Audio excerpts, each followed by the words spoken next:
هل تعلم أن لاجئون أندلسيون قدموا إلى تطوان منذ أكثر من 3 قرون قبل مجيء أبو الحسن المنظر الأندلسي الذي أعاد بناء مدينة تطوان وحصن أسوارها؟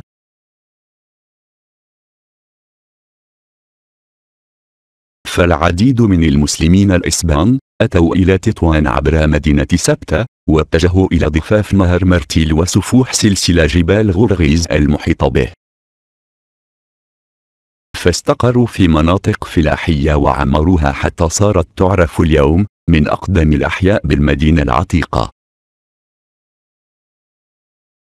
ويعتبر حي المنجرة بطرازه الفني الأصيل امتدادا للمعمار الإسلامي الأندلسي بمدينة تطوان. وسوف نذكر في هذا الوثائقي معلومات وفيرة عن أحد هؤلاء الوافدين من الأندلس الذين خدموا سكنة تطوان آنذاك، والتي كانت بأمس الحاجة إلى التنوير الروحي والتشجيع المادي من قبل فقهاء وعلماء أكفاء الذين يعتبرون من خريج المجالس العلمية الراقية لحضارة كانت في طليعة حضارات البحر الأبيض المتوسط في ذلك العصر.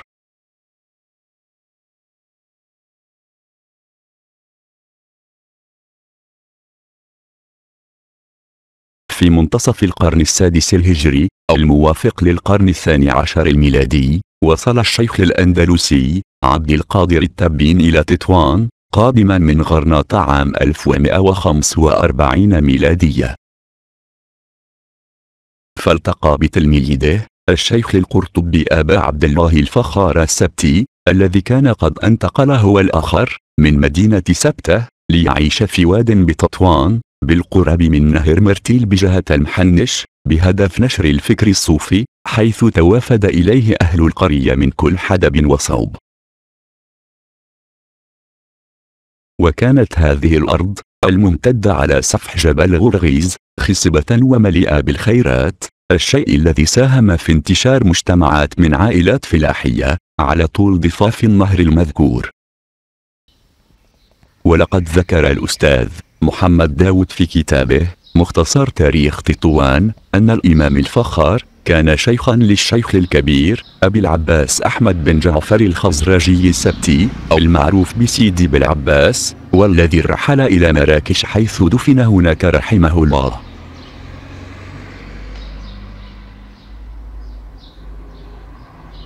ولقد عاش الفقيه الفخار طيلة حياته في هذه المنطقة حتى توفي ودفن في ضريحه الذي تشاهدونه الآن.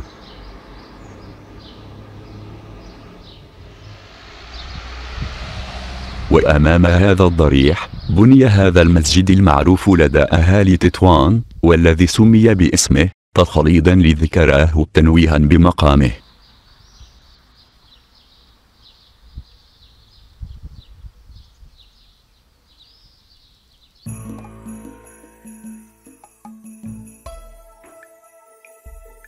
وكما ذكرنا سابقا، عندما وصل الشيخ الغرناطي عبد القادر التبين إلى تطوان قادما من سبتة، استقر في البداية في أسفل هذه الحافة. وفي عام 1148 أنشأ الشيخ التبين على هذا المنحدر الصخري الحي المسمى بالمنجرة، وهو أول حي بني في مدينة تطوان العتيقة. وسوف نكتشف معا أزقته ومساراته الجميلة بعد قليل. يقع حي المنجرة أو ما يسمى بالسويقة عند ساكنة تطوان جنوب شرق المدينة داخل السور، على هذا المنحدر الصخري الذي تشاهدونه. ولقد تم ترميم عدة أبراج منه، من بينها البرج الذي يبدو لنا في الوسط.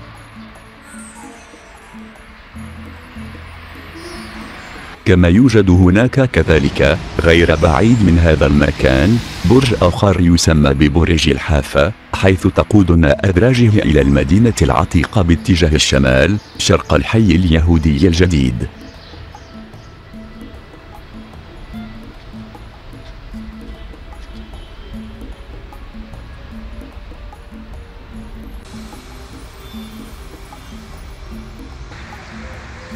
وفي الجهة اليسرى المقابلة لضريح سيدي أحمد عبيس يوجد برج آخر يحمل اسم برج عبيس، كما يبدو لنا في أعلى الهضبة.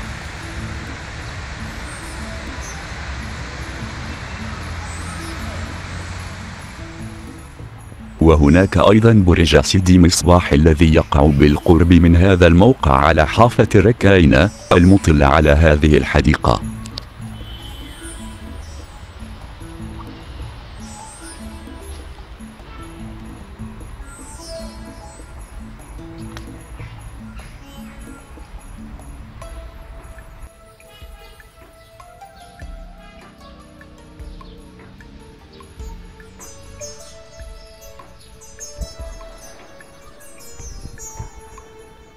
ومن هنا داخل سور المدينة يبدو لنا جبل غورغيز شامخا، وهو يطل على هذه المنطقة التي عاشت فيها عائلات التبيين والفخار والرموز وغيرها من العائلات الأندلسية الأخرى.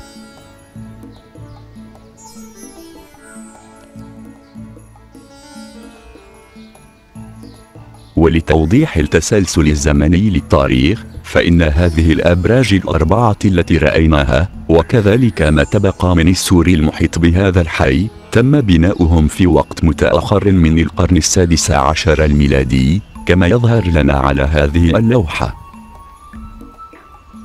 أي بعد 4 قرون من نشأة حي المنجرة الذي بني في عصر التبيين.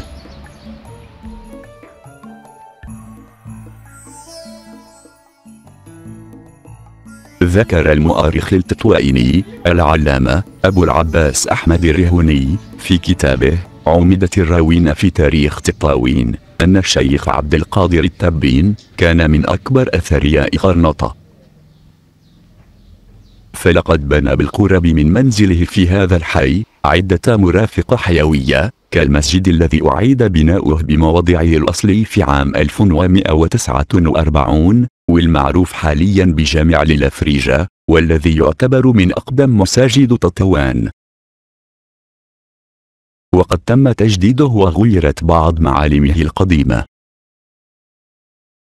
كما أنشأ لاحقا طاحون للحبوب والسوق الذي يقع جنوب المسجد والذي انبثق منه اسم السويقة.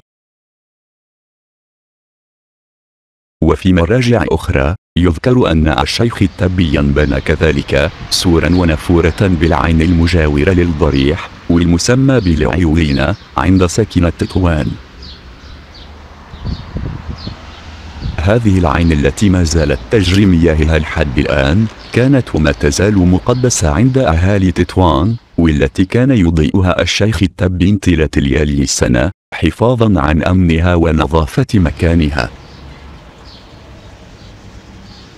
وكان يأوي في داره بالحي عدد كبير من سكان المدينة قصد الاستشارة والمساعدة، إذ كانت رغبته تتجلى في مساعدة وخدمة الناس المعوزين بنية سليمة وبدعوة تبشيرية صوفية وعميقة.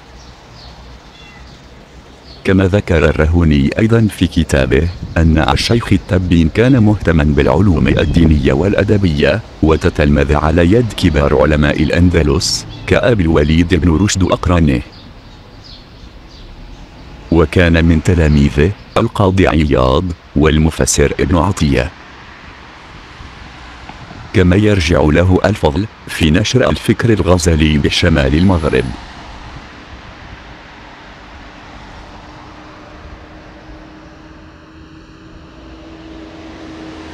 يقع ضريح الفقيه الشيخ التبين قرب مكان العين أو العوينة كما تسميها ساكنة تطوان، وبالضبط في هذا الشارع الرئيسي المؤدي إلى كل من باب العقلة والطويلة ومارتيل عبر ثانية الرمل.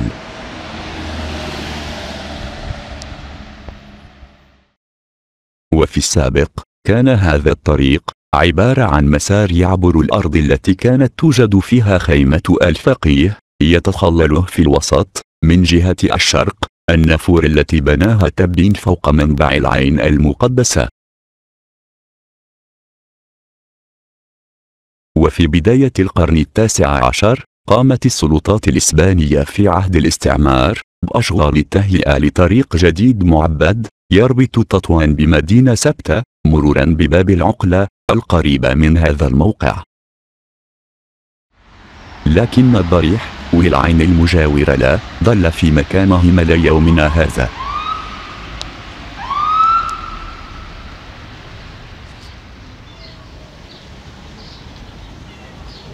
وما تزال مياه هذه العين المباركة جارية إلى يومنا هذا، سبحان الله. ومن هنا تتجلى لنا معالم تطوان وأسرارها.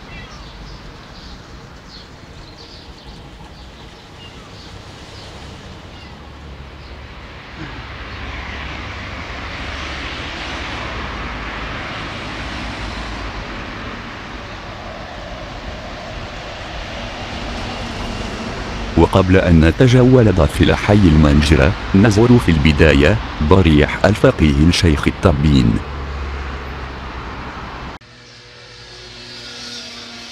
نحن الآن أمام مدخل الضريح.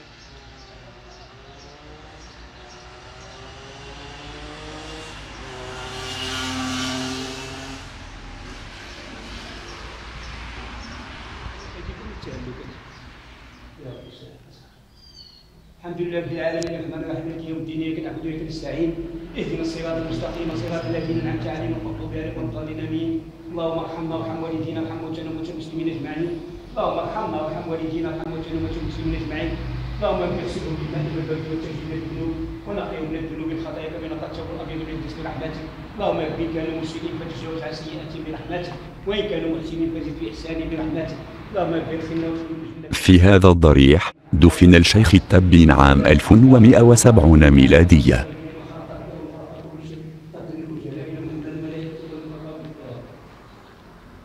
هذه اللوحة الرخامية تدلنا عن مجيء الشيخ التبين من الأندلس إلى تطوان حيث دفن فيها.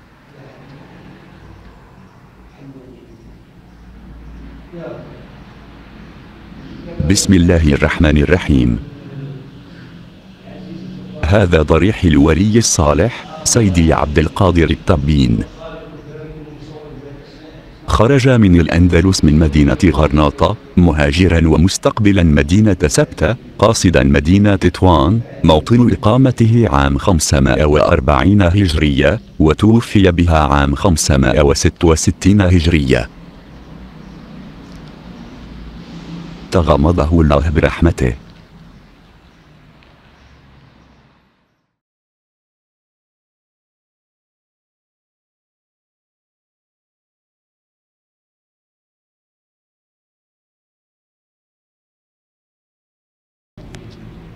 شاهدوا معي في الأعلى تلك القطعة من الجبس المخطوطة بالخط الكوفي الهندسي المربع والمنقوش على جدار القبة. وهذا النموذج يسمى بالكوفي المربع.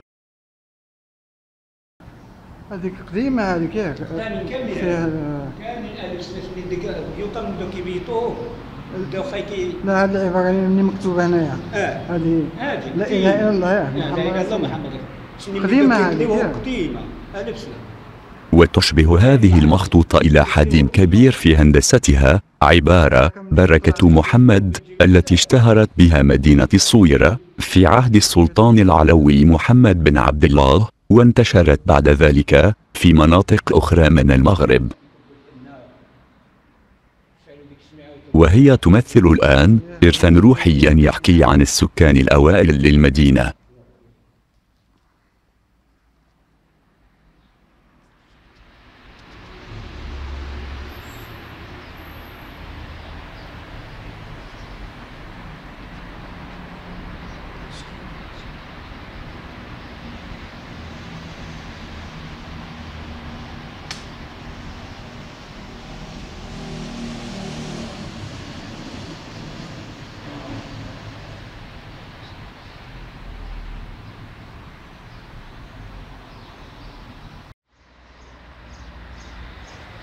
سندخل إلى حي المنجرة عن طريق حصن أو برج الحافة الذي ذكرناه سابقا، وبعد ذلك سنعود إلى هذا الحي ولكن من الجهة الشرقية للحي اليهودي مرورا بالمدينة العتيقة إلى أن نصل إلى باب الرموز جنوبا، حيث سنستمتع بإطلالة رائعة على بيوته الأندلسية العتيقة. فابقوا معنا.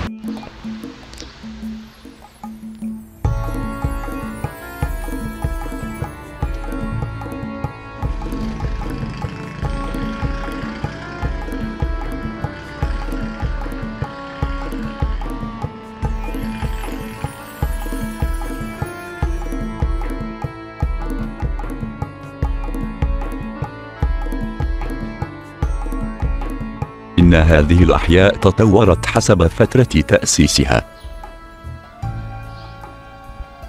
فالأحياء التي ظهرت في هذه المرحلة من تاريخ تطوان تختلف جذريا عن الأحياء التي بنيت في القرن التاسع عشر، مثل حي جمع الكبير ولحي اليهودي الجديد أو ما يسمى عندنا بالملاح.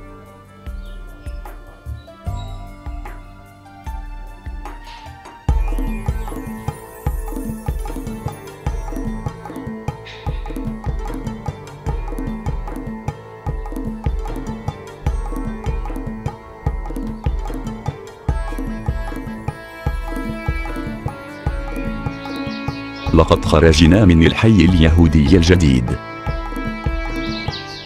ونحن الآن في زنقة تؤدي إلى السويقة وباب الرموز.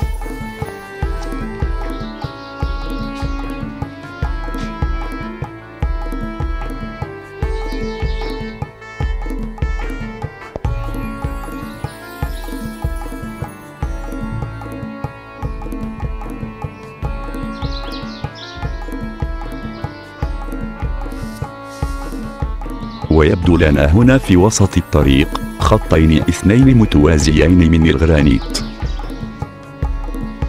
سيتضح لكم ذلك في الصورة الثابتة. إن تباليط المنرأة في جميع إحياء مدينة تطوان العتيقة يتكون من الرخام والأحجار على شكل مستطيلات برسوم تقليدية.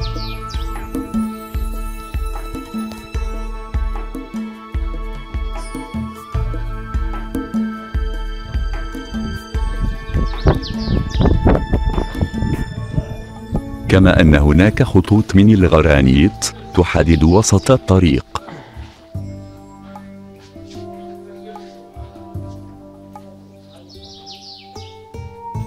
فالزائر للمدينة العتيقة يكتشف أن الخطوط الثلاثية تكون في الشوارع الرئيسية،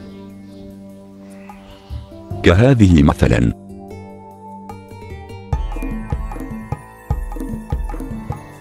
وخطين فقط في الأزقة الثانوية. أما الخط الواحد فيوجد في الدروب المغلقة، وسوف نلاحظ ذلك عبر جولتنا هذه.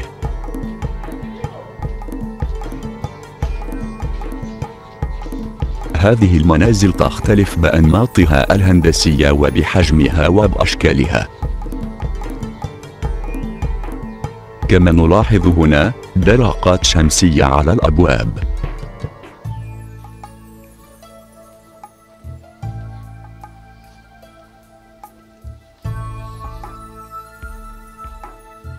ورموز حديدية وزخارف على الأبواب كهذه الدقاقات الجميلة.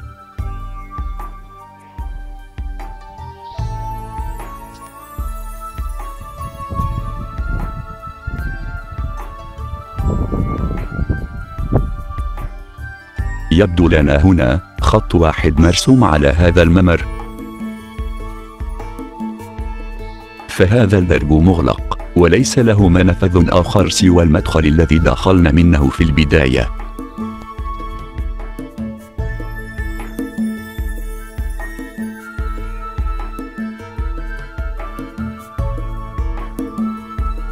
أما أنماط الشبابيك فهي عديدة ومتنوعة الزخرفة،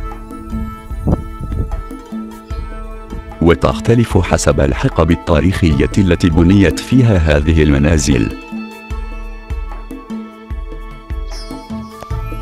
تعتبر هذه زنقة في هذا الحي الذي نتواجد فيه الآن. ولها مخرج إلى الممر الرئيسي حيث دخلنا منه في البداية.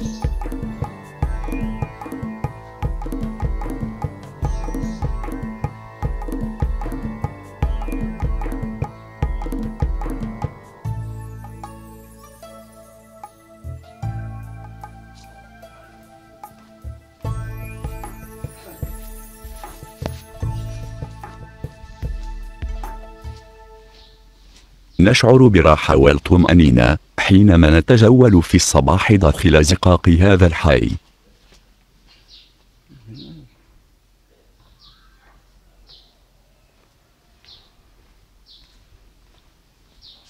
إن سكان تطوان الأندلسيون الأوائل كانوا يضعون رموزهم فوق أبواب منازلهم كرمز الرمانة أو رمز الخميسة، كما نجد اليد أو الصفيحة وغيرها من الرموز القديمة.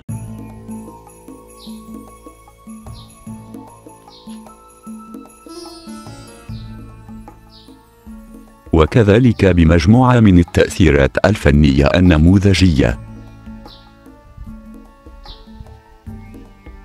فأشكال الأبواب تختلف عن بعضها البعض.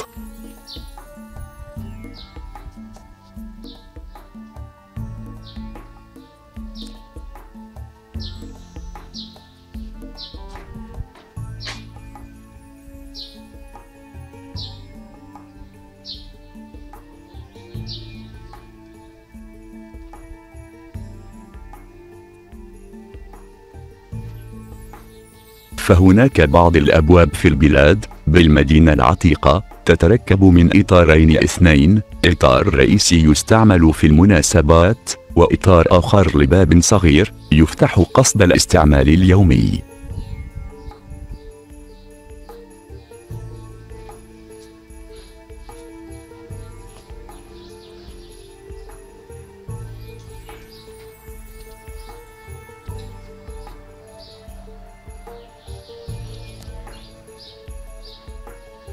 أما النوافذ فهي تكون بجانب باب المنزل حيث تطل على زنقة الحي، وبعضها يضاف فوق الباب للتهوية والإنارة.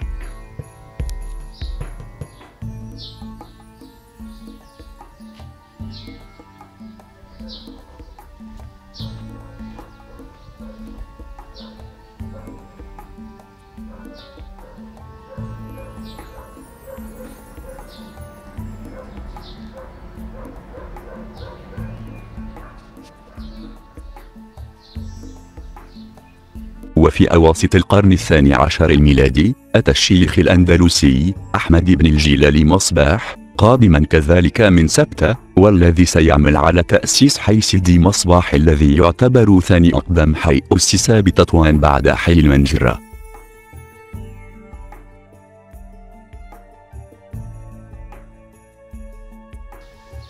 فامتد حي سيدي مصباح غربا حيث نما وازدهر بعد ذلك. ومع الوقت اشتهرت تسمية سيدي مصباح على كل الأحياء المجاورة بما في ذلك قاع الحافة والمنجرة وسيدي عبيس، حتى امتدت تسميته إلى حدود سوق الزارع أو ما يسمى بالفدان مرورا بالروض الذي كان تابعا لدار المخزن في عهد السلطان مولاي سليمان، والذي تحول فيما بعد إلى مصلى للمسلمين. ولقد تعرض حي سيدي مصباح للهدم حين دمر المحاربون البرتغاليون مدينة تطوان عام 1437 ميلادية، لكنهم فشلوا في تدمير كل ما بناه الشيخ التبين.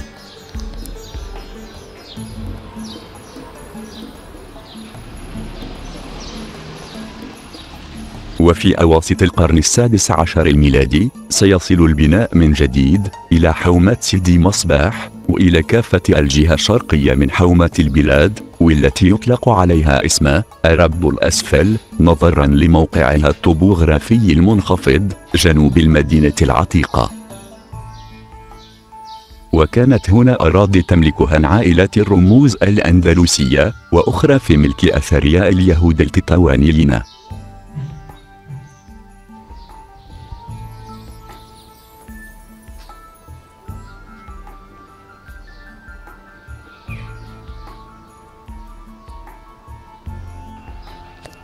فنظرا لأهمية الموقع واستراتيجيته، ازداد الإقبال على البناء في الربد الأسفل بعد تأمين جميع أطراف أحيائه ببناء باب الرموز وسور المدينة وأبراجها الجنوبية.